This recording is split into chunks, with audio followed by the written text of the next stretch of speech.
Time for class. Hi again and welcome. Today is April 6th and I'm glad one of you guys asked about the question about the midterm. The midterm is not going to be before the spring break, not this week. So if there was an assignment because I was still working and trying to get things rearranged and I forgot to remove something that should have been in there, it should not have been in there to begin with. I'm sorry about that. So it's removed now, it should not be there. So the midterm will be from chapter, basically the first one all the way to chapter 18. It's exactly half the materials, all the way to thermodynamics, basically everything that we've learned from mechanics to thermodynamics will be all in the same basically group. Then it's going to be midterm 1. The second exam will be after that, way after that, almost before the final, and then there will be the final exam. So this is how this course is shaping up at this point. So the content today is not going to be covered in this midterm, but it has an impact for the next exam. So you really have to prepare for that too. Chapters 19 through the rest of the book, which is about half the book right now, okay? There will be a review for your exam. The review is going to be due on Wednesday, the 21st of April. This coming week, of course, is going to be the spring break. So I'm going to make the review available for you, hopefully by this weekend. I know that you have your spring break and you probably have to take care of some stuff. That's why I'm not requiring that the review be submitted before, during the spring break, but it's going to be submitted on the 21st, okay? There will be no live session on the 20th. So the 20th, which is a Tuesday, we're not going to have a live session. As a matter of fact, I will be on campus at that time administering other exams because we have other midterms too. So that is the week that the college has allocated for the review, for the midterm. So that is where we're going to have I'm going to have all of my midterms for all of my classes basically offered. So I have 3 classes that are going to be on campus and 2 classes of you. There is this class and another class we're going to be off campus, basically online. You're going to have the review that is due on the 21st. Do not start it on the 21st. If you do start it on the 21st and realize for some reason that you have a problem with the internet or there's a problem with your computer or there is something else, that is your own gamble. I'm not going to extend that one. That means that's it. You took your all chances. So here is the deal. I would recommend that you start it immediately after the spring break, at least. If you have time during the spring break, do it, okay? Do your review. The review is graded in a sense that whether you score 1 point out of, doesn't matter, one out of 100, for example, questions correct, you're gonna get full credit for it. If you score 95%, you still are going to get full credit for it.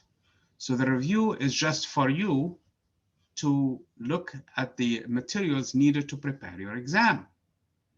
So it's a participation grade, not really for a grade for an exam or anything like that. So it's going to go toward your participation. You take the review, you open it, you go through the attempts through it, spend 5 minutes, spend 5 hours, it doesn't matter. That tells me that you're actually preparing for your actual exam, which means you're going to get full credit for it. That's at least the review itself, okay? You have until the 21st to complete that. If you don't do that, that's your own risk. It's up to you. Then on the 22nd, which is the Thursday, is when the exam will be available because some of you are probably working during daytime. So the exam is going to be available for the evening. And so what that says is that you will have all day basically to do your exam. Whether you're working during daytime, you have the evening to do it. Whether you're working the evening, then you have the daytime to do it. It's going to be only on the 22nd, not the 23rd, not the 21st. So the 22nd, which is a Thursday. Let me make sure that I have my dates correct. Yes, the 22nd is a Thursday. So that is when your midterm is going to be available. It's chapter 1 all the way to chapter 18. So that is basically when the exam is going to be available. It's going to take an hour and a half, just like a regular period.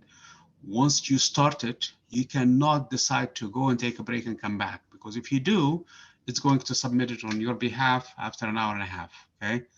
So after an hour and 25 minutes to be more specific, okay?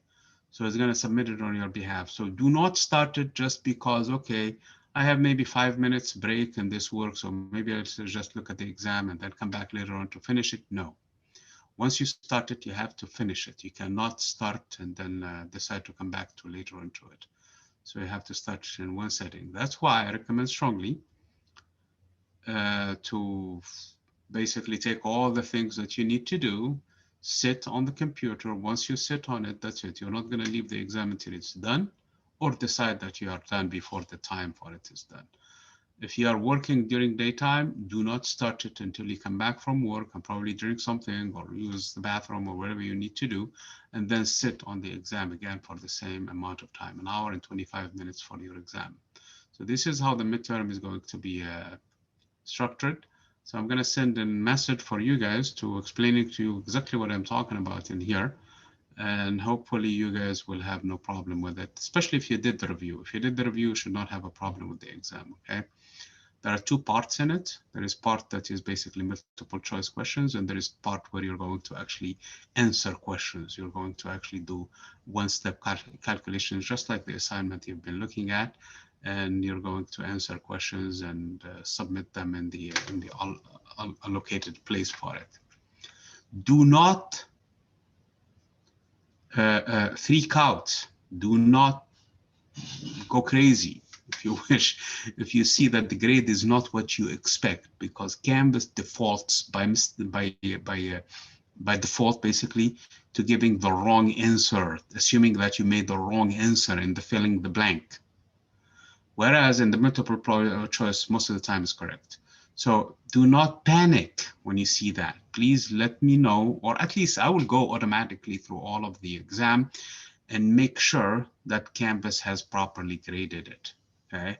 And override it if in case it gave you the wrong credit. Most of the time it will though. So that's why I will go through it one exam at a time and reviewing all of your answers and basically overriding the places where Canvas went wrong, because it's going to go wrong, I know that, okay? So this is basically in a sense what's going on for the exam. What else did I have in mind? That's it. So that should be the thing with it. Okay. So let me share with you the screen, because we'll still have quite a few materials to cover, hopefully before the spring break, before this Thursday, which is the spring break. So we still have only 2 days. Okay. So the materials that will be. Go ahead. Hold on. Yes, go ahead, Brandon. So, okay, when are we taking the test, the midterm? Midterm is on Thursday, April 22nd. Of course, but on my Canvas, due today. It's on Canvas on that day. Yeah. It's going to be in the morning, and it's going to end in the evening. Yeah, but on my Canvas, it's saying that I have to do it today. Are you sure? At 4, yes. That is locked. It just said that I have to do it.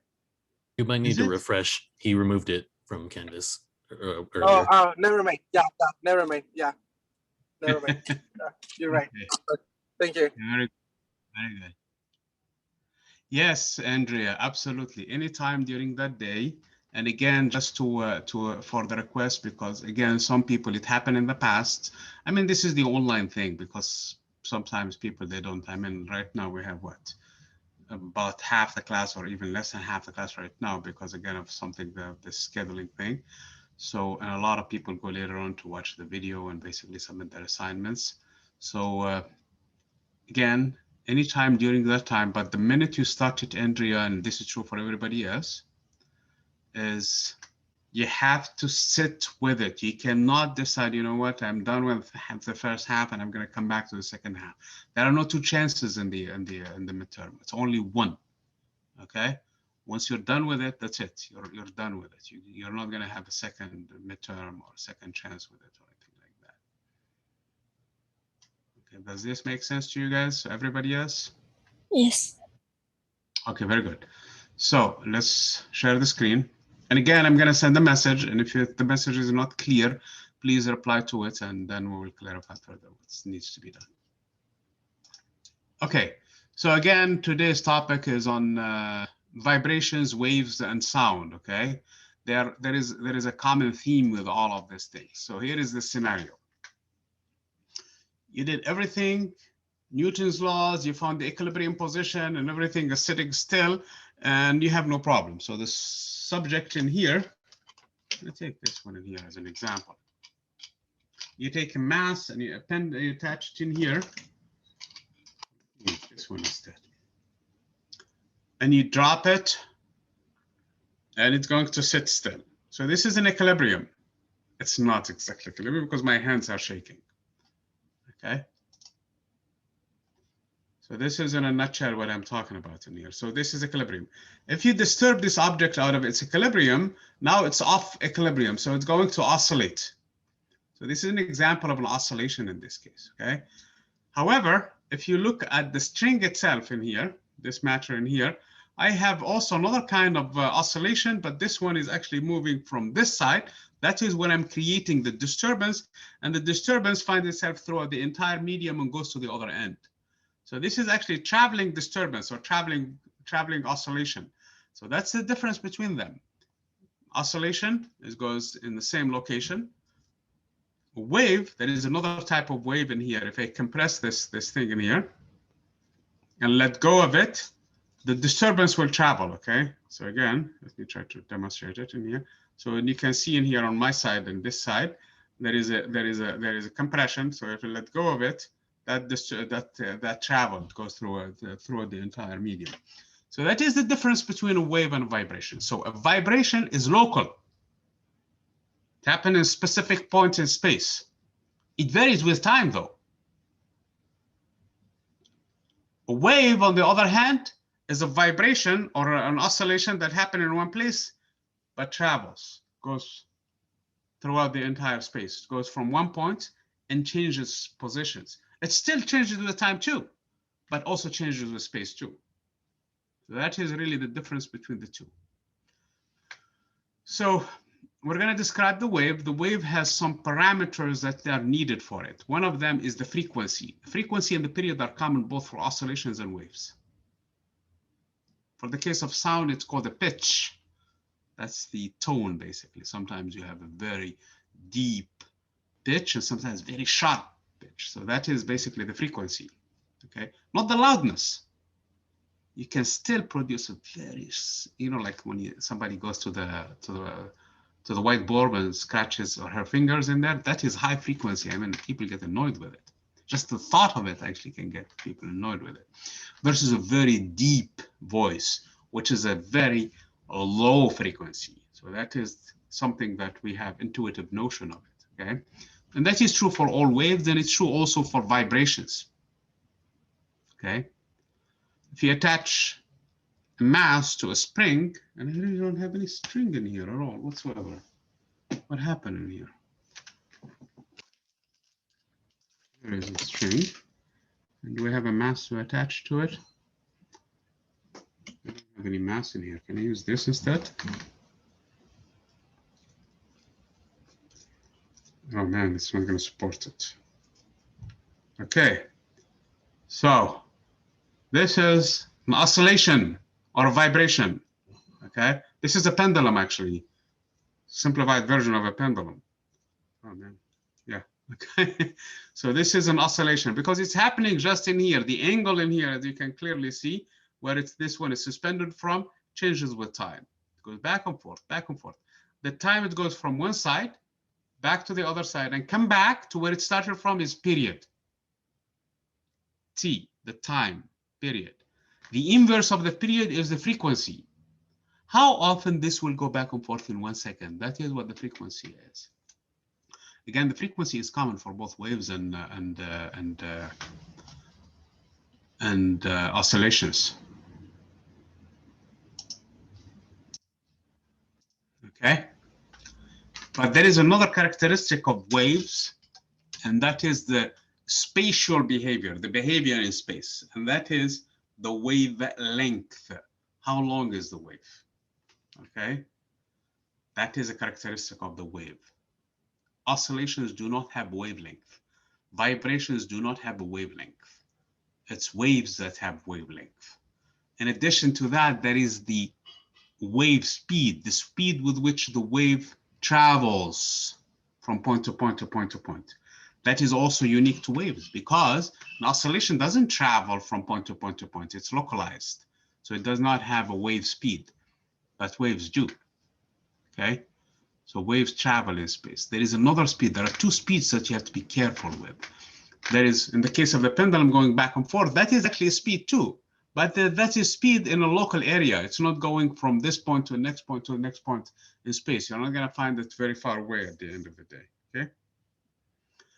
Now, that is characteristic of waves. There are two types of waves, and I tried to demo them earlier through this one. This is a transverse wave. This is a wave where the disturbance is going up and down, and the medium is straight out. So in this case, the disturbance is perpendicular to the direction of propagation of the wave. So we call this type of wave as transverse wave. Versus a compressional wave, where I compress this one, or longitudinal wave, that's how they're called also, and let go of it. So I left it from this side. So this is a compressional wave. Those are the two main types of waves. There is a combination of both. For example, the surface waves on the water actually are a combination because the surface water, they go in like a circular path. So at some point they're rising and at some point they're moving in and out. So it's a combination of the two, okay? So those are the surface waves that you see in the ocean, for example, okay? And the deep waves, usually inside the ocean, they're of a longitudinal type. They're actually a different kind. Like, for example, sound is a longitudinal wave. Sound propagates everywhere in this, around you. I mean, try it.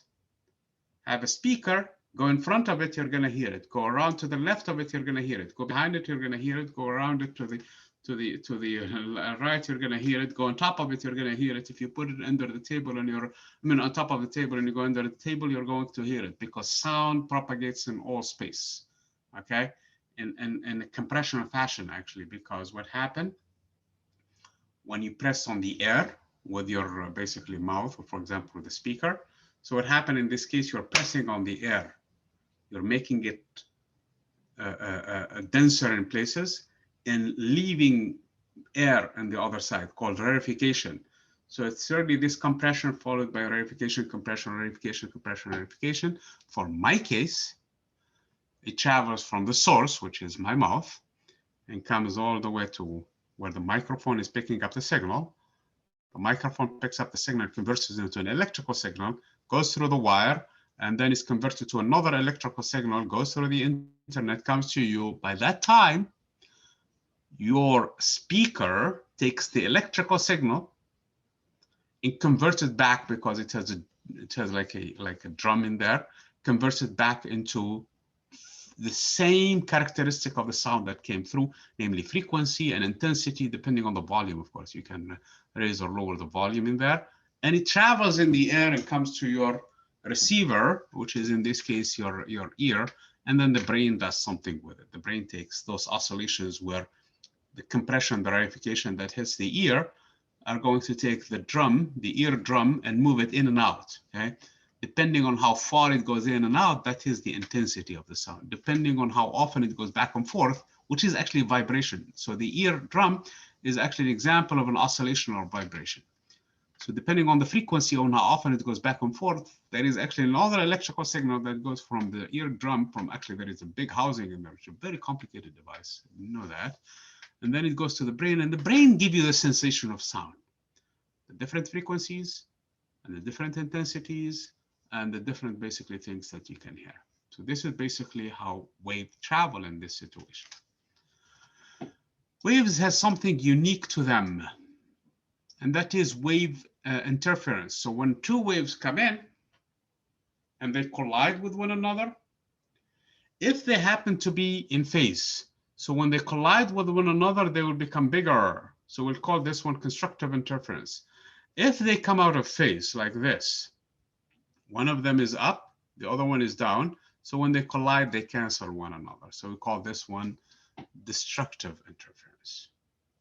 There is a special kind of interference called standing waves, and hopefully I will demo that for you guys today, where you have waves coming from one end to the other end, and they interact with one another, and they become standing waves. We do it on the string, but today I'm going to do it for you guys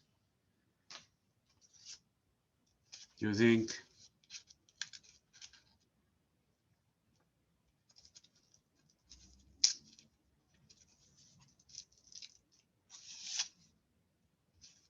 straw. Okay, so we're going to demo that. We're going to talk about the Doppler effect, which is also a characteristic of waves. Because here is the deal, and this is probably you have experienced it yourself. You're driving or you're sitting in a car or something, and you hear the siren of the emergency vehicle. Without even looking, you can tell if the vehicle is coming closer to you or moving away from you, or you're getting closer to it or moving away from it. So, and that is by the frequency that you know is going to be sounding. So if the frequency is increasing higher and higher, and the pitch is going toward higher and higher frequencies, then you can tell that you're approaching, or the source is approaching you. This is what the Doppler effect is. If, on the other hand, you feel like the pitch is, the frequency is going lower and lower, so the pitch is going lower and lower. So in this case, you know that the source of the wave, the source of that wave, is actually receding from you, is moving away from you. Okay, we're going to talk about bow waves, and this is happen on the surface of water. And we're going to talk about shock waves, and this is usually when you have a supersonic moving in the air, and as the buildup of different wave fronts in a cone, and that cone, when it piles up, it comes in and hits your ear basically with a very violent intensity, because there is a buildup of wave fronts. The plane is moving faster than the sound that it produces. So it produces sound, move further, and produces another sound, and move further and produces another sound. But the sound did not have enough time to travel as far as where the plane is. So the plane will pass you before you hear the airplane passing. So what happened in this case is those wave fronts start to pile up on a cone, which is called the sonic cone. Okay, and you will hear it very loud, very loud sound, especially if the plane is really very close from the speed of sound. So it's just barely supersonic. Then you're going to hear it, and it's going to be really a problem. I mean, you're going to hear the intensity piling up a lot, because there are so many wave fronts piling up together. Obviously, that's not a good, desirable thing to do if you're an engineer trying to build the airplane, because that's actually can damage the plane because of the fact that there is a lot of energy built up in where it's moving. So that could cause damage to it. That's why usually if you want to go supersonic, you would want to basically cross the sound barrier as fast as you can, so that you don't want to be stuck there in that very violent oscillations that could cause damage. People died in the process in the past when they were going through the sound barrier. But now we have performed the technology enough so that the plane, first of all, has a specific shape, and then they can move quickly through it. I mean, there are all kinds of supersonics nowadays. I mean, especially in military applications, they have all kinds of planes going supersonic. And then, of course, don't forget that your space shuttles, I mean, at least the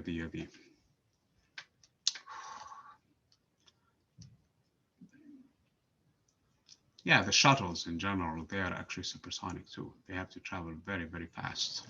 Okay, the speed with which they have to travel is of the order of several kilometers per second, and sound is only 343 meters per second. So it's a third of a kilometer per second. So that's an example of that. Okay, sometimes bullets can be supersonic. Okay, anyway, we're going to talk about the nature of sound, origin of sound, sound in the air versus other media, and that is the speed of sound, and reflection and refraction, which is true for all waves, by the way. All waves have this property. They reflect and they refract. They reflect off of surfaces. Usually they are metallic surfaces, okay? And they are refracting through when there is a difference in medium in here that separates two of them. then that is when partially transmitted and they change the speed with which, so they look broken, okay? And energy in sound, that is really what the characteristic of sound is. It carries with it energy. And then we're going to talk about natural frequencies, because there is kinds of force vibrations, force oscillations. If you ever had heard of the Tacoma Bridge, that is the one that was actually destroyed by resonance, because again, you have the natural frequency of the bridge was in sync with the wind that was blowing, and that caused the bridge to collapse because of resonance. You probably have seen it already on YouTube, where some people actually, they with very sharp high frequency sound, basically musicians sometimes, they can break glass without even touching it, just by the sound they produce. And that is because the natural frequency of the glass that they are working with and their own frequency with which they are making are of the same, are very close from one another, actually equal to one another. So they can cause the resonance in the glass, which starts to vibrate and shake violently until it breaks, okay? So that is the phenomenon of resonance. Again, interference is true in here too. And then there is this phenomenon of beats. Do I have my source of what it is? I wish I had it in here with me to illustrate the tuning fork. And you probably have seen it in the physics lab, or if you have had a chance to go into physics lab. Tuning forks are used actually to tune musical instruments, and it's actually beats is true all the time, and you can hear it as a hum when the two frequencies that are coming to your ear, they're very close from one another. So in this case, there is interference between the two frequencies, which leads to the frequency you're studying plus another frequency that is corresponding to the hum. So this is in a nutshell the entire 2 chapters, basically the ideas behind them. Again, vibration is a periodic wiggle disturbance in time. So again, if you take the pendulum I was talking about in here, and you put a mass in it, that mass can oscillate.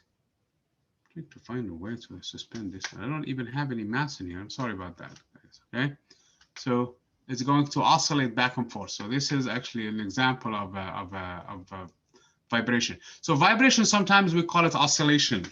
So you hear that word and they're used interchangeably. So vibration and oscillation mean the same thing. So the wiggle is actually a disturbance. Because here is the deal. If you take, for example, the pendulum, you attach a mass to a string and you disturb it from its equilibrium. Now it's no longer in its equilibrium position. So now it wants to go back to its equilibrium, it's going to oscillate back and forth. So this is what we meant by it. So it's a location. The angle in here does not really change much. It changes only between these 2 values, but it doesn't go anywhere. So this whole thing stays fixed into the ceiling, and you have a mass now that is basically bobbing back and forth in this case, okay? Periodic wiggle in both space and time is what we call a wave. So if you take, for example, a string, and you create a disturbance on one end, so this is how the string looks like before you create disturbance. This is immediately after you snap it in position. So there is a disturbance now. And now you hold it in place. So if you hold it, this is how it looks like after a while. So this disturbance that was in here has moved all the way there. And if you wait for a little longer, it's going to reach all the way to the other side and continue. So this is a right traveling wave because it's traveling to the right. I could have created a disturbance on this side, and this disturbance will travel to the left. So that would be a left traveling wave, and this is a right traveling wave, okay? Light is an EM wave. Light is an electromagnetic wave. Light is actually a wave too. So what you have in the case of light, you have an electric field, you have a magnetic field, and both of them are traveling in a direction perpendicular to both of them. And they're actually perpendicular with one another. So that's why they call it EM wave. So this is magnetic, and this is electric. You cannot have one and without the other. It doesn't matter which. That's why the word electromagnetic wave was used in this case. So what is waving in this case? It's the electric field and the magnetic field. And they're waving in empty space and they're moving. Just like as this disturbance in here on the string was actually the string going up and down. So in this case, it's going up and down and moving to the left. This is what I call the transverse wave. This too is transverse. This one also is transverse. So light is actually an example of a transverse wave. Sound also is a wave. And it's a mechanical wave, but it's a wave that we're going to clearly see that it is not transverse, but rather it's compressional. So what I mean by transverse and compressional is depending on the direction of motion. So again, vibration is an oscillation in time, whereas the other one is an oscillation in both space and time. Okay?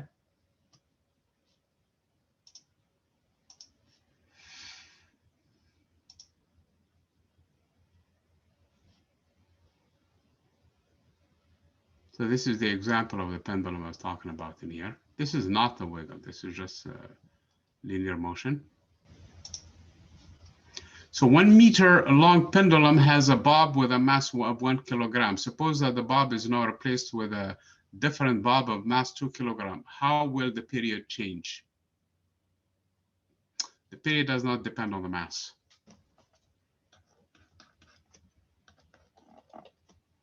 The period is the time it takes for it to go to the other side and come back. This is what we call a period. So it's the time to repeat the cycle, if you wish. Because once it's back in here, it can go back and forth. So this is the period. This period, in the case of the pendulum, depends only on this length and depends on G, which is 9.8 meters per second per second.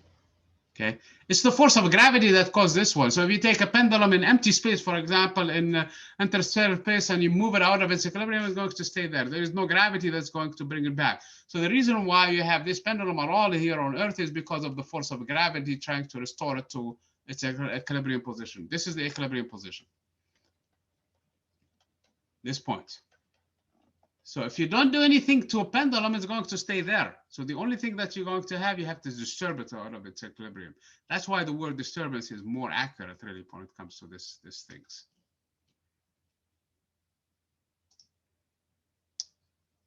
So a 1 meter pendulum has a bob with a mass of 1 kilogram. Suppose that the bob is now tied to a different string so that the length of the pendulum is 2 meters. How is this one is going to do? It's going to change now. It depends on actually the formula for the period is 2 pi. This is a constant, just like a 12, okay? This is actually 6.28 times the square root of L over G. Since we're asking about it. So if you double now the length, the period will be more. Okay, it will increase. It's not going to increase. So if you quadruple it, the period will double because of the square root. Okay. So that's all. So this is how the law is. If you do this experiment on the moon, obviously the moon G is less, so the period will be higher. Okay, so that's basically the key in here for it. So that's G is constant, is 10. So this is not going to change. So if you want to build a clock that ticks the second using a pendulum, so you can cook this number so that T is equal to exactly 1 second. That means it goes back and forth in 1 second. So you can tinker with this expression and find the necessary L, which is about 25 centimeters actually, that you need to do. So if you take 25 centimeters, so if you run out of clocks and you don't know what the time is, and now we are in post-apocalyptic basically event that killed all the watches, for example, in the world, and we don't have any watches, just take a mass attached to a string that is about 25 centimeters long and suspend it and watch it go back and forth. Each time it goes back and forth is 1 second. Okay, now you built yourself a clock. Okay.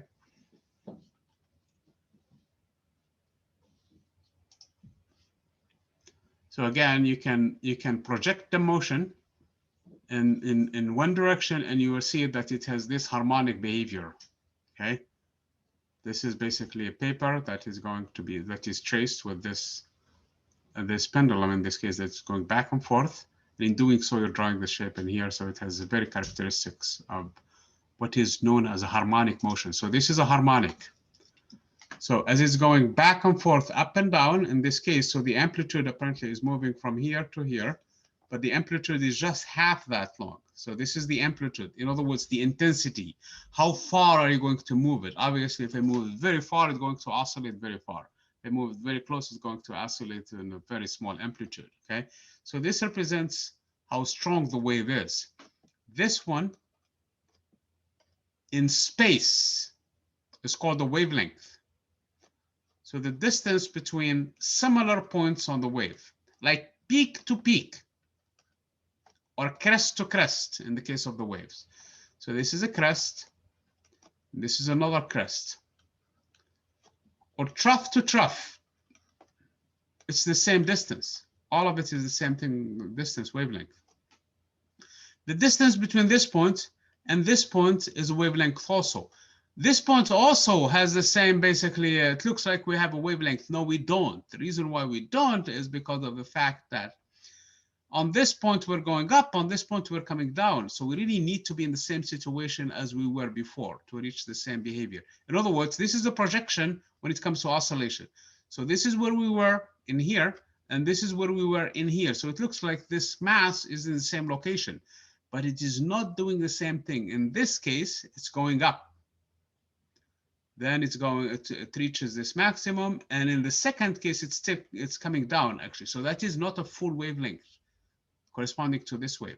So I'll have to wait for it to go completely down and then bounce back up so that I have it in the same state. So the period is the time it takes for it to go from one point back to the same point in the same state, or the wavelength is the distance for the wave to travel so that it's still in the same state. So this is a wavelength, this is a wavelength, this is a wavelength. Crests and crests, there is a very clear distinction between them, so we don't have a problem. And they have to be consecutive crests. So if I wait another crest in between them, that means I have waited two wavelengths, not just a single one.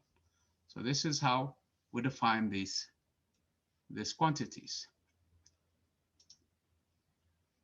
Okay.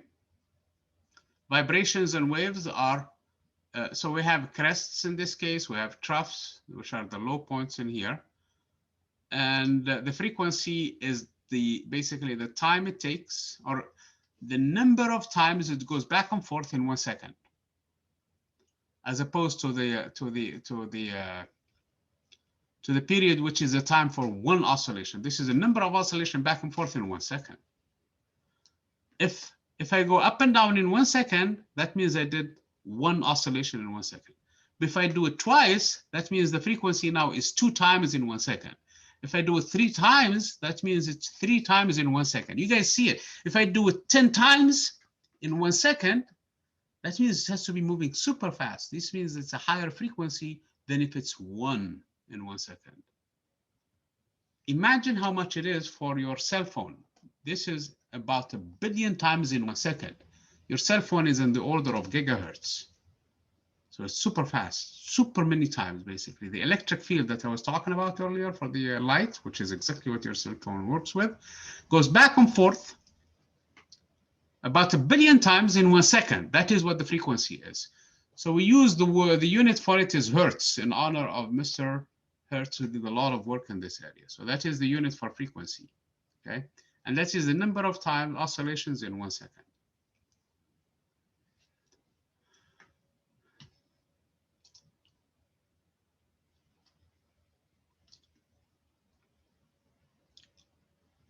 So it specifies the number of to and fro in a given time.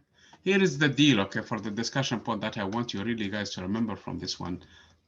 What is the difference? This is item 1 between waves and vibrations. Differences and similarities, actually.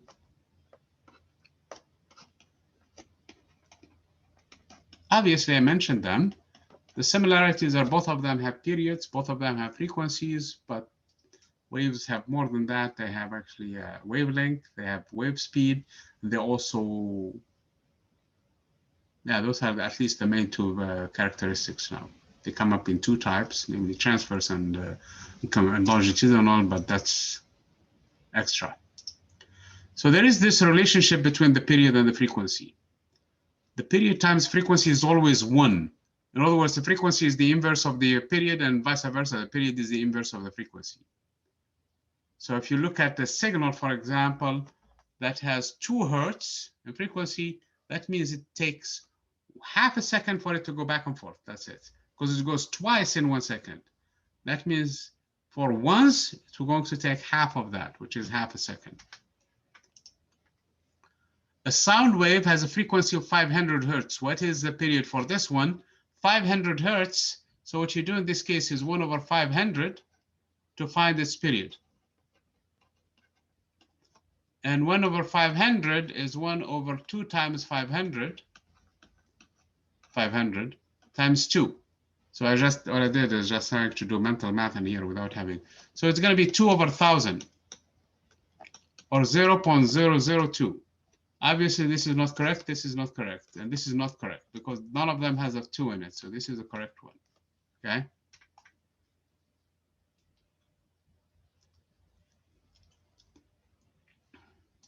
So again, if it's 20 hertz, it's 1 over 20, the correct answer, the period. Again, waves transport energy, and that is another difference with them, okay? Because they move from location to location to location. This is a surface wave in here. So the wave speed describes how fast a disturbance moves through a medium. That's very important because for the case of sound, we will see that a typical number is around 340 meters per second.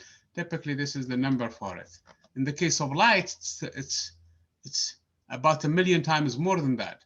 It's 300 million meters per second. Okay, so sound will travel a lot faster than, light than sound. Obviously, this is sound in air because sound depends on the medium what you're talking about in here. Surface waves, you can look into how often it's going to hit the ocean, the shoreline, and you can see the distance between them. So you take a camera, take a picture, and hopefully you have a sense of how far they are. Then you can measure the distance between the crests, and you can find the surface wave. It's probably about a few centimeters per second. Okay.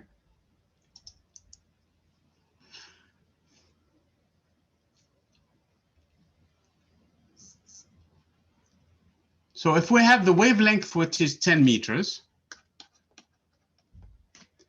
and the time between a crest and a crest is half a second, the speed of the wave v is going to be just the wavelength divided by the period. And the answer shall be 10 over 0.5. And that should be to 20 meters per second. Okay, so the correct answer should be this one.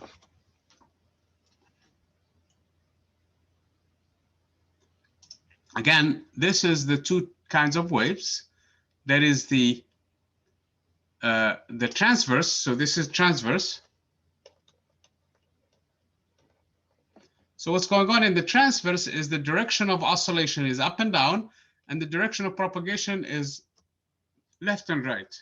So they form an angle between them of 90 degrees, hence the word transverse, which is basically perpendicular to one another. So this is how the shape of transverse wave look like. In this case, the disturbance is this compression and this compression and this rarefication and this rarefication traveling throughout this medium. So again, where is the wavelength in here? It's between this compression and this compression are the equivalents in this case of this troughs, and this is the maximum displacement are the equivalent of the crests, okay? This is the same thing. This is the wavelength, this is the wavelength. And the wave now is traveling in the same direction where the disturbance is. So hence, this is a longitudinal along the length through which the wave is traveling. Okay. So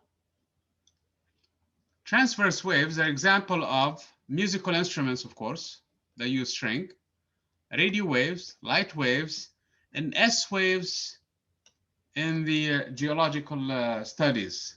Those are the surface waves, okay?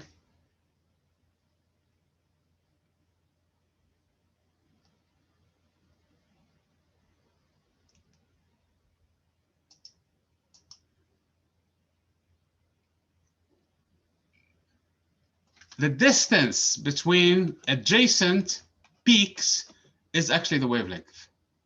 It cannot be a period because that's not a distance. It cannot be a frequency, that's not a distance. The amplitude could be anything. In the case of sound, it could be the pressure. In the case of light, it could be the electric field or the magnetic field. So that's not the correct. So the correct answer is the wavelength.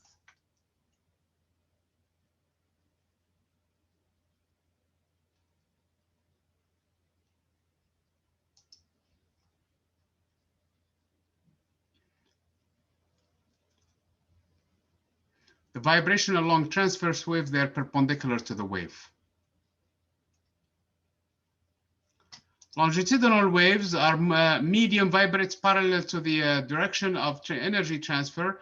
And this is, for example, the case of sound waves in solids, liquids, and gases. So those are examples of compressional waves. And again, they're sometimes called compressional waves because they are compressions followed by replications and vice versa. Here is how they look like. Okay. The actual sound in the air, there will be places where there is high pressure and low pressure, high pressure and low pressure, or high and density, low density, high density, and low density. And this is exactly how the eardrum is actually going to react to this materials in here, to this sound in here when it hits it, okay? And the P waves are an example of that. So if you heard of the earthquakes, it has two components. The P waves are compressional and the S waves are actually transverse waves.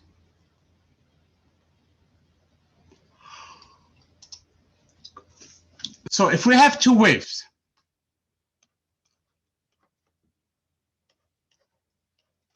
this one traveling to the left, this one is traveling to the right, and they meet. In this case, when they meet, they're going to bring a high wave. Okay, so this is an example of constructive interference. Constructive interference. If I have two waves that are out of sync, so this is, they're both in sync now. That's why you got this, this constructive interference. This is out of sync, meaning when they meet, they will cancel in each other. So this is actually destructive interference. And because waves are actually a linear behavior, we have the superposition principle. Superposition principle states basically that if I add two waves, I get a wave. This is a wave, and this is also a wave. That's why we have this kind of interference. Now, particles do not interact. So if I have, for example, a ball and another ball and put them next to one another or bring them close to one another or have them collide, I will always have two distinct balls in this case, because one of them is this way and the other one. So no matter what, the two balls are remain have their own identities. So they are not going to destruct one another, or they are not going to have all of a sudden a bigger, for example, if you bring a soccer ball with another soccer ball, you're not going to get a basketball out of it just because now you have interference. So that is an example of how this thing is working in this case. But for the waves, yes. You bring, for example, a small wave and another small wave, and all of a sudden now you have a clearly new wave where you lost the identity of the first two, and now you have a new one. So this is this behavior is unique to waves. Okay, so this is the second item of the discussion that I want you guys to remember this. This is going to be graded, so you must really have to go through this items in here clearly. Okay, so the second item is that interference, and you're going to list the two types. List two types. The two types are constructive interference and destructive interference, is a signature of waves. Only wave can do that. This is very, very important, because when we are studying matter and then we go through it and we see that something is behaving like a wave, then we can identify that this is a wave and not made up of particles. And particles have their own unique behavior, which is unique to them, unlike waves. And this is what makes the difference between them. This is that is going to distinguish with each other. That's why I emphasize on this point in here. Later on, we'll get into quantum mechanics and trying to understand things. We will see that this thing is violated in modern physics. This seems to be stuff that is kind of weird behaving when it comes to electrons, for example, protons and atoms and things like that. But in classical physics, there is a clear distinction between a particle and a wave. There is completely different universes. One of them retains its identity no matter what kind of interactions you have, and the other one loses its identity when they interact, like, for example, in the case of interference in this case. Here is what I was talking about in here. Here is the reinforcement or constructive interference. Because they are in phase. This maxes when this maxes. This goes min when this one goes min. On the other hand, these are out of phase, meaning that they are out of sync. This maxes when the other one is min, and this becomes max when the other one is min. So when you add them, you lose all of them. As if you have, for example, 2 soccer balls, and then all of a sudden they're gone when they interfere. It's not like they're completely it's not like they're too flat or they destroy. No, actually they're gone. You don't have anything. You lost completely your waves in this case, okay? Because they have the exact same intensity, and also they are exactly 100% out of phase, meaning that they have a phase difference of 180 degrees to be more specific. And this is how interference would look like on a surface of water. There are points in here of destructive interference.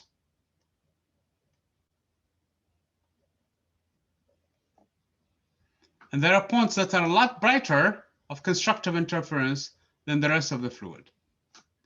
So those are the patterns unique to waves, okay? Here is standing waves. In the case of standing waves, what you have, you create a disturbance on one side. That disturbance would travel to the other side of the medium.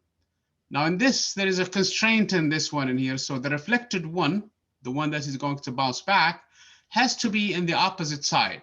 So the string will cancel momentarily, and then it's going to travel in the opposite direction. If you keep on doing this, you have what is known as standing wave. And there will be enough in here, empty nodes, to compensate for the nodes you have. There is a node in here.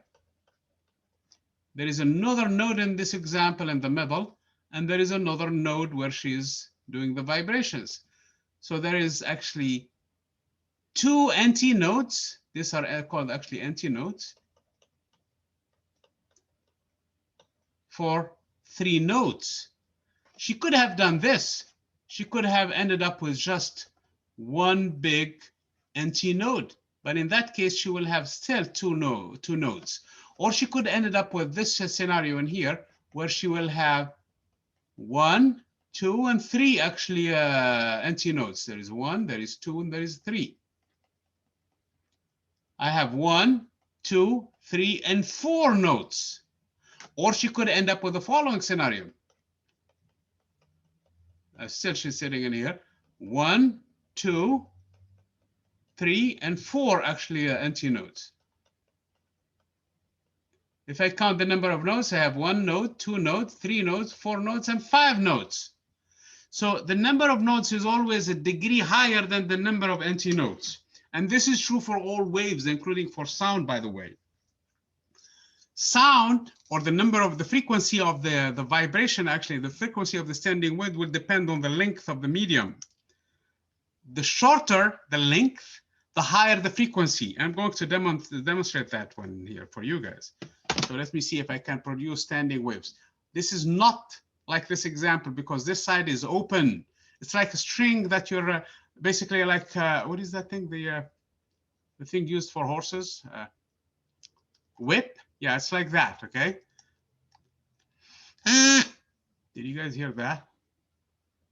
Did you make up the difference in the frequency for it?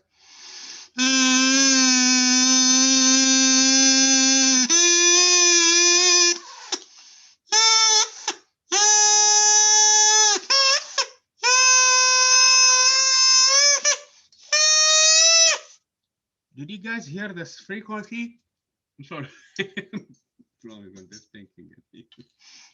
Did Did you guys see how the frequency changed from a low frequency to a high frequency when I was kept on changing the length? Yeah. So if you add more, would it become lower?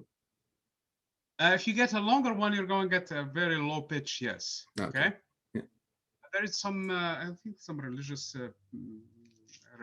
groups, they have something like that for their calling for prayers or for their gatherings, and they go outside and they blow the horn, and you can hear it actually with a very low pitch because of that same phenomenon that I was describing. So the frequency actually depends on L in that picture, okay? So what I was doing in here, actually, I created standing waves with this thing. And the standing waves in this case, the frequency depended on how long it is. As I made it smaller and smaller, you guys probably, at least some of you were laughing, I know that. They were not showing it, but you guys probably did. So again.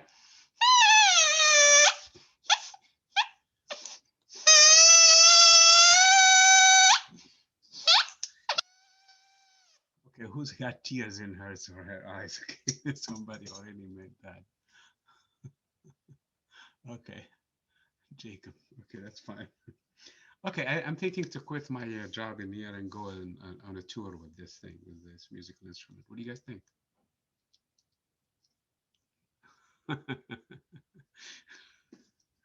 Am I going to succeed as a musician?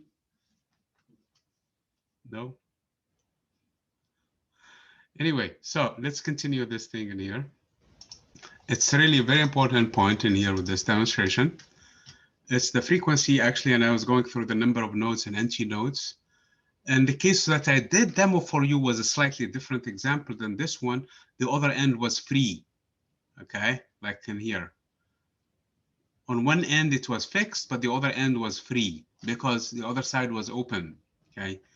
So that is what happened in the case of sound. So again, we're talking about nodes and NT nodes, and that's exactly similar to what I was doing. So if you change the string in here and make it shorter and shorter, the frequency will be higher and higher. Actually, the frequency is inversely proportional to the length if we do the math for it. Okay. Again, this is just what I was demoing in here. I have one node, one NT node and two nodes. I have two NT nodes and three nodes, 1, 2, and 3. I have three nodes, three NT nodes, I'm sorry, and 1, 2, 3, and 4 nodes. And you saw how the number grows. Always you have one more nodes than NT nodes. In this case, I have 1, 2, 3, 4, 5 nodes, and I have 1, 2, 3, 4 nodes. So there is always one more nodes than NT nodes, okay? And this is this guy, again, this is probably his version. He ended up with basically making a living out of it, but for some reason, you guys, some of you did not, at least one of you laughed at me, okay? I'm not gonna take any offense to it, but hopefully this guy is, you guys will enjoy him probably more. Same thing with this guy, he's using also transverse waves, and those are standing waves also. That's why you like music, actually, okay? The Doppler effect is another phenomenon in here, which is actually for waves. Here is the story. You have a source, okay, which I'm going to say S. You have a listener, which I'm going to call O, for an observer, actually. Observer. And you have another observer in here. You have two of them. I'm going to put two of them, okay? The source creates a wave and moves. So the source has the potential to move with the velocity v source. The observer also can move with his or her velocity of this observer. This observer can also move in the same direction. The sound, though, can move also with its own velocity. So everything is moving. Everybody's moving, okay? This is like a free for all. Now, the source will create a wave. If it doesn't move, the waves will be spaced by the wavelength that we talked about. But because the source creates a wave and then moves, the separation, so it creates a wave that was here earlier, but now it has moved in here. So when the next time it's going to send the next wave, actually the separation is not going to be this much distance, but rather is shortened. So for the observer who's sitting on this side, the wave fronts appear to have less and less wavelength. So they appear to have very higher and higher pitch. So that is why this is the perception that the observer is having. On the other side, when it was here, it created a wave. Okay. This is for the other observer. And then it moved and creates the second wave. So the second wave will actually have a longer wavelength for the observer who's on the other side. So the wave front seems to be spaced out. So in this case, the frequency will be lower, not higher. Okay. Shorter wavelengths, higher frequency. Longer wavelengths, lower frequency. So this person will perceive it as to have low pitch, whereas this one will perceive it as to have a high pitch, depending if the source is coming to this observer and receding from this observer, moving away from it. And this works also in the same fashion if the observers are actually moving away from the source. If the observer is moving away from the source, so he's receding from it. So in this case, the pitch for the same reason, because the source sends a wave and the observer moves away. So the separation between wave fronts appears to get higher and higher. So that also will result in a lower pitch. Now, if the observer is coming toward the source, then in this case, it's the other way around, that the wave sends a wave, the source sends a wave, and then the observer come and rush to meet it. So the separation between them appears shorter and shorter. So in this case, again, the separation between wavefronts is less and less, so the frequency appears to be higher and higher, okay? So you could use this to your advantage. You could use this to find the velocity of specific objects if you know their frequency. The reason why you have that perception is because you know the frequency of the emergency vehicle, okay? So if I know, for example, hydrogen, because this is true for all waves, regardless of what it is, hydrogen that has this specific spectral lines, okay? This is, by the way, the red region, and this is the blue region. These are high frequency, short wavelengths, and this is low frequency, long wavelength for light, for the hydrogen, for example. And if I look at a galaxy out there, okay, far away from us, and if I see that this whole spectrum looks like this line, instead of being here, it's actually here. This line, instead of being there, is here. This line, instead of being there, is here. Everything is shifted toward the red. It's the entire spectrum. It's not that they are red. This is still blue. I mean, it was violet, but now is kind of bluish. This was a blue, probably now it's a little bit more toward the green. This was a green, now it's shifted closer to the yellow. This one was actually a red, now it's a dark red, and probably it's not even visible. Maybe I have to use an infrared to see it. But the point being in here, the entire spectrum has shifted. Then I know that that galaxy is moving away from us. Because of the same thing, because of the Doppler effect. When Mr. Hubble in the 1920s, 1930s looked at the galaxies away from us, faraway galaxies, he noticed that all of them are shifted toward the red. All of the known frequencies for the hydrogen and different elements, they're shifted toward the red. They're not red, but they're shifted towards it, okay? Indicating that everything is moving away from us. The entire universe seems to be expanding. And that is how we learn about the expansion of the universe, just through the Doppler effect, really, that's all. Now, if you have a binary star, and one of the stars has its frequency shifted toward the blue, and the other star is shifted toward the red, and then they change locations, or if you only have one star, at some points its frequencies are shifted toward the blue, and the other times it's shifted toward the red, you can tell that this star is moving back and forth. It's going on a circle. So if you don't see a partner to it, if you don't see it, it's part of a binary, you know that there is something in there that causes this star to go like that, either a black hole, or maybe a dark matter, or maybe a big star, a big planet there, okay? Depending, of course, on how fast it's going, you can tell, okay? So it's used extensively. It's used also by the police officer. Police officer sends a signal. The signal bounces off of your vehicle, comes back to him or her, And then based on the shift in frequency, can exactly measure your speed and tell you if you are speeding and how much, okay? So it's powerful stuff. And this is because of waves. Again, I explained this one, the blue shift and the red shift. The blue shift meaning coming towards us. That means the frequency is getting higher and higher because the blue has a higher frequency than the red. Red shifted means the frequency is getting less and less. That's moving away from us.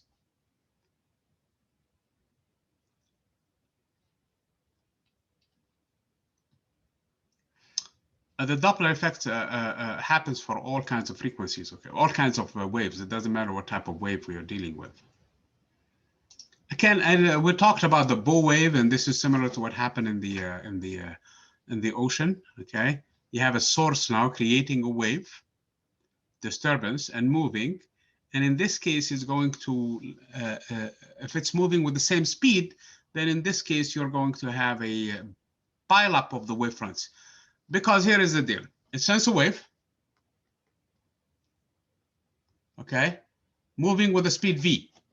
So the wave on this side moved, but the bug also is moving with the same speed. So by the time it sends the next one, it's still in the same location because it's moving. How fast? Sent it from here. The wave traveled to this point. The bug actually moved to the same point too. So it's actually sitting on it too. So when it sends the second wave front, it's still at the same location where the first front is. So by the third time, so this is where it sent the first, this is where the second, the third, this is where the initial wave front is now. And this is where the bug actually is too. And this is where the second wave front is. So now it's going to send the third one because it's moving exactly with the speed of the wave now in this case. So there is a pile up in here. So every time it sends another wave front, there is always a pile up of all of them, and there is a buildup of energy in that location. Okay. And this can be explained by some, explains the supersonic. In the case of subsonic, you send a wave and you move, you send another wave and you move, and the wave now goes in front of the source. In the case of when they're exactly equal, always the source is catching up with the wave and is always sending it from the same point. So in this case, there is a pileup of energy. And when the velocity of the source is greater than the velocity of the wave, now it sends a wave and moves way in front of it and sends another one. So the wave did not reach the point where the source is.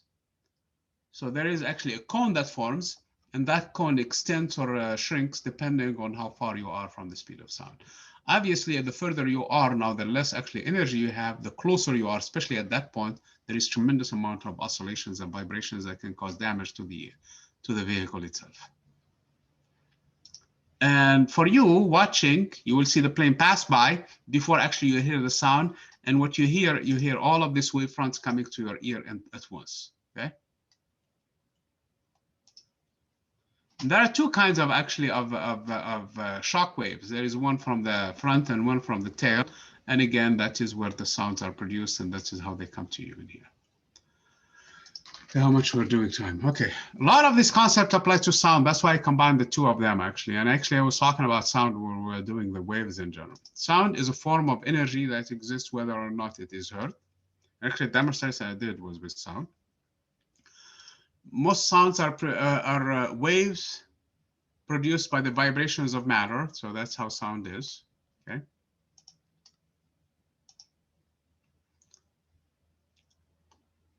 So it's really the vibrations that can cause those sounds to propagate in the air or in sound requires a medium. Here is the trick with waves. All waves require media. For example, you could be in the interstellar space and you're talking to your friend and you can scream your head off and he will or she will never hear you if you don't have a way of mechanism of communicating with one another. Because there is no air, there is no sound that propagates. The only thing that breaks this rule is light, actually. Light travels in vacuum. How do I know that? If you look tonight at the sky, or look actually outside right now, you will see light. Where is that light coming from? It's coming from the sun. And that light is coming through the sun through empty space. So light is the only exception to the rule where it can travel without having to have a medium, but all other media all other waves require a medium for propagation. Again, we talked about the pitch and the fact that it's how another way of calling it, another way of calling the frequency for the case of sound. We humans hear anything between 20 hertz, which is very, very, very low frequency, to very sharp 20,000 hertz. That is the range with which we hear. Some animals, apparently, they can pick up higher frequencies, like bats, for example. We cannot hear them, but they could be very noisy and talking, and we cannot hear them. Some other animals, though, like elephants, for example, they use very low frequencies, much lower than the 20 hertz that we can hear. And they could be communicating and very loud, and we don't hear them because of the frequency, because our ears are not geared toward those low frequencies. Apparently, I don't know where I saw that, but elephants use also another way to communicate through their feet, because once they stomp on their feet on the floor, that wave propagates through the entire ground and reach the other elephant on the other side with very, very low frequency, of course, and their feet will pick it up. So they hear with their feet, okay, which we can do. We only have our ears in here for hearing. So that is basically something that that is kind of fascinating in here, okay? With our hearing deteriorates with age. People normally, as they age, they lose a little bit of the frequency range, especially toward the high frequency side, and they lose that side of hearing. So they don't hear very well the high frequency pitch, unlike the young people, which can be used to their advantage too. For example, in some places that cater to the elder generation, and they don't want kids to come in there and play and basically ruin the whatever stuff is in there, in their businesses or something. They produce very high frequency sounds, very loud, very annoying. The customers who are of the proper age will never be able to hear it and be bothered with it. But the young men and women who are trying to play or do something in there, they're very much annoyed with it, and they go away on their own, okay? This is something that is has to do with how the sound is traveling, okay? Any sound that has a frequency less than 20 hertz is an infrasonic, and the ultrasonic is above 20,000 hertz. And the ultrasonic can be actually used in medicine too, to basically excite some of the stuff in the human body to basically destroy it and get rid of it, okay?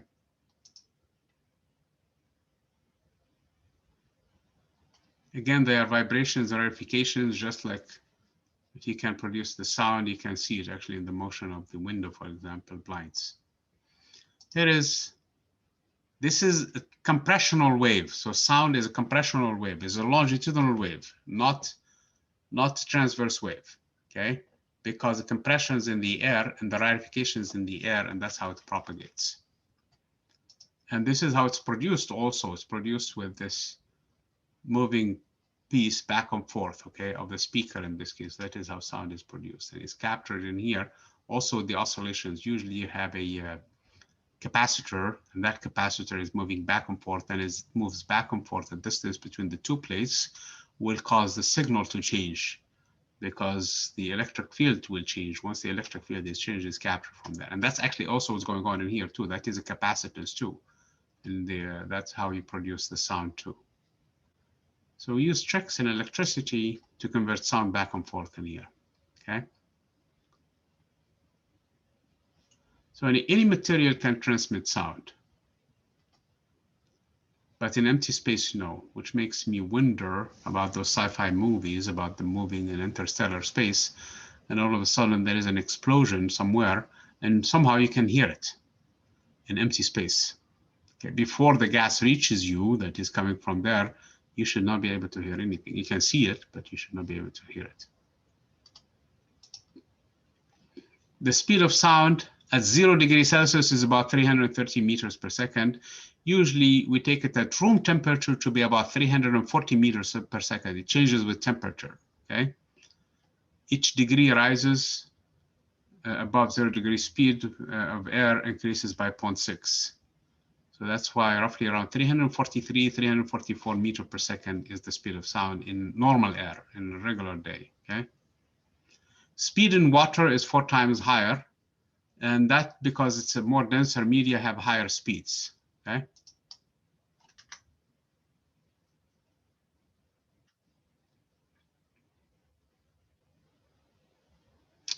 Obviously, if you watch something fall and the sound here reaches you in 1 second, that is one way for you to find this distance. This is not a good distance, actually, slightly more because of the fact that on a normal day, this is not 0 degrees Celsius. 0 degrees Celsius is what, 32 degrees Fahrenheit? That is super cold day. So yeah, if that day is, then maybe yes. Okay, the distance is about 330, otherwise it's about 340 meters from you. Okay, now we're basing it on, you hear thunder 2 seconds after you see a lightning. How far is it? It's about 660, 680 meters, okay? Please, what is it? After you see a lightning, you hear thunder 2 seconds after you see a lightning flash. How far? This is not correct units. This is wrong. There is no such a thing of meter per second for a distance. The correct answer is this one. Okay, no seconds in here. So you guys need to correct this one. So there is no second in here. This is a typo. Correct answer is 660 meters.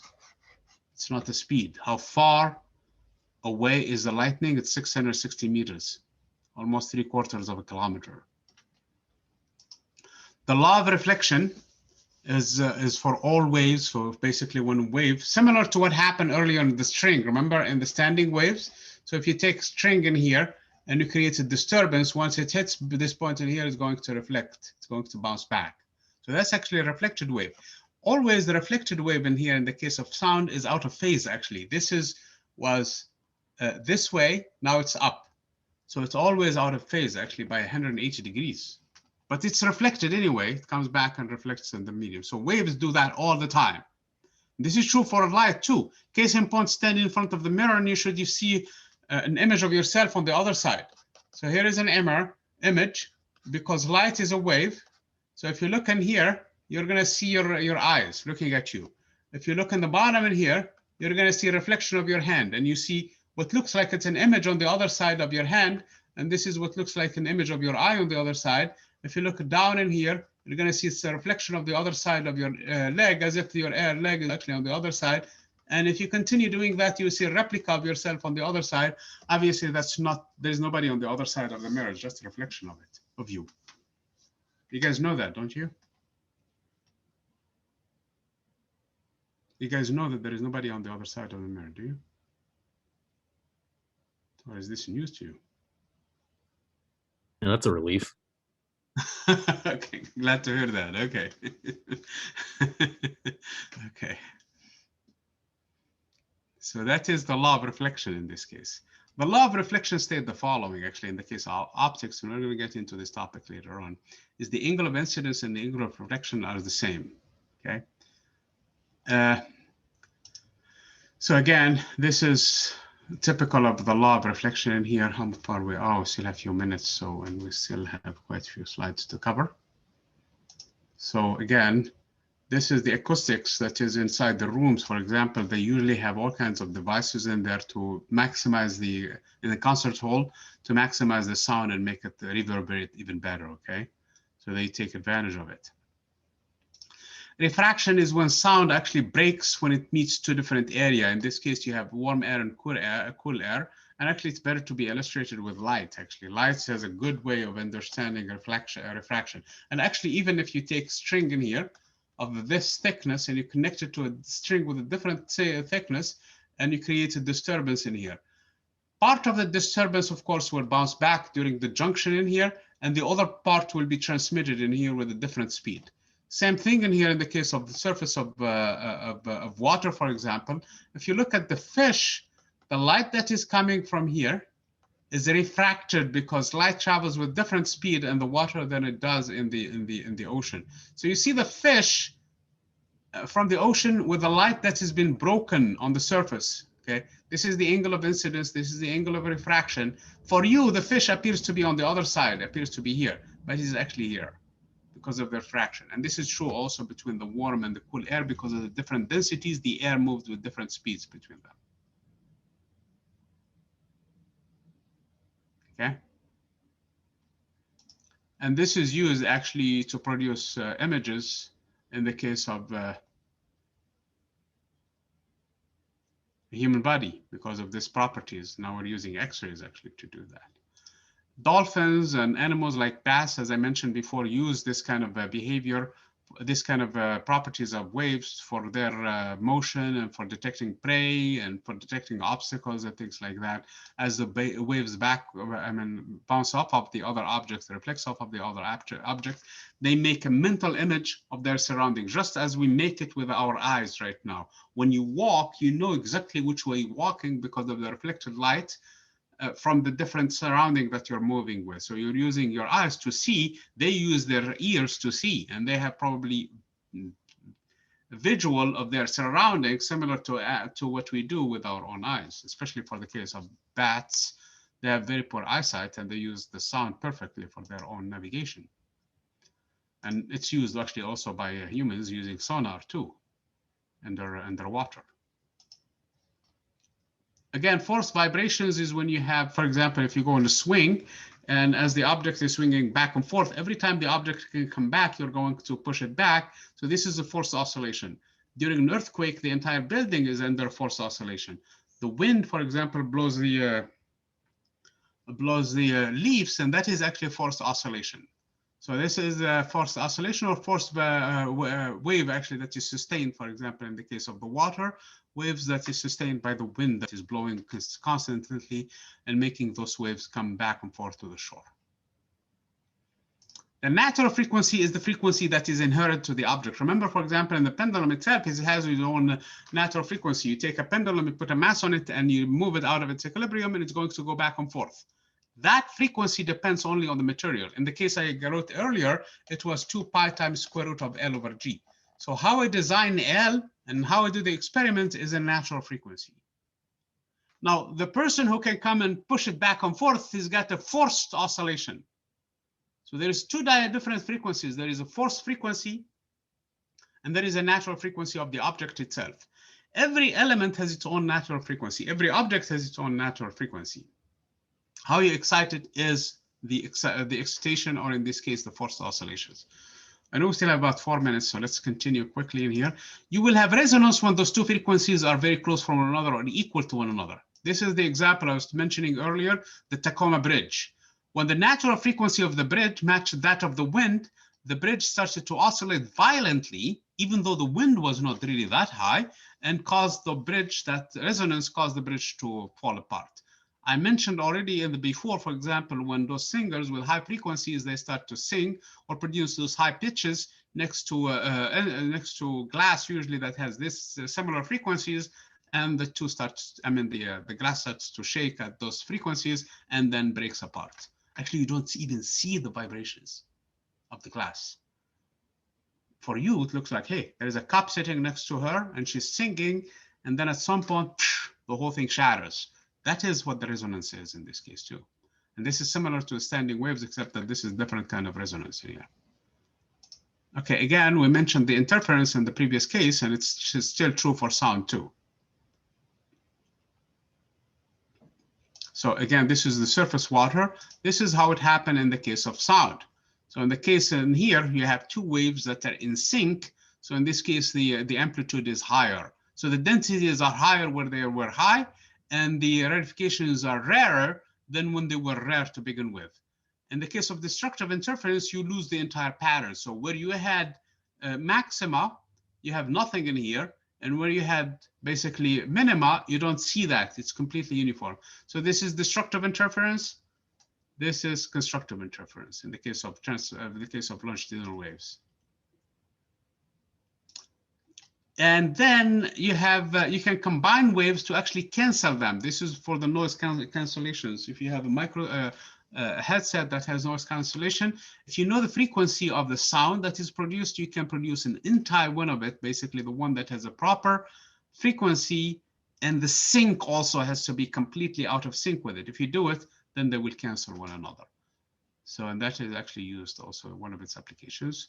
And this is a case in here where you can lose all of the sound. You had music, now you have none. Beats is another one where you have the frequencies are very close from one another, okay? So in that case, there is reinforcement, and the pattern repeats over a very long period, which means that the frequency is very, very low in this case. And you can detect this. This is usually interpreted as a hum. For people who are trained in musical instrument tuning, they know, they take the tuning fork, for example, they know exactly what the frequency for it. It's supposed to be, let's say, for example, 512. And they used to have a 512 notes in here. Okay. And then they hit it, and they know that, for example, that note on that musical instrument is supposed to produce that same note, and they can detect the hum, which they go to the tensioner in this case, and they release a little bit of tension in it to see if the hum goes away. If it increases, that means they loosened it too fast. So they actually need to fasten it, okay? Until they completely lose that, and the two signals will be in sync. So this is an example of beats. Beats are actually present everywhere. Our hearts actually have different frequencies and sometimes can produce beats.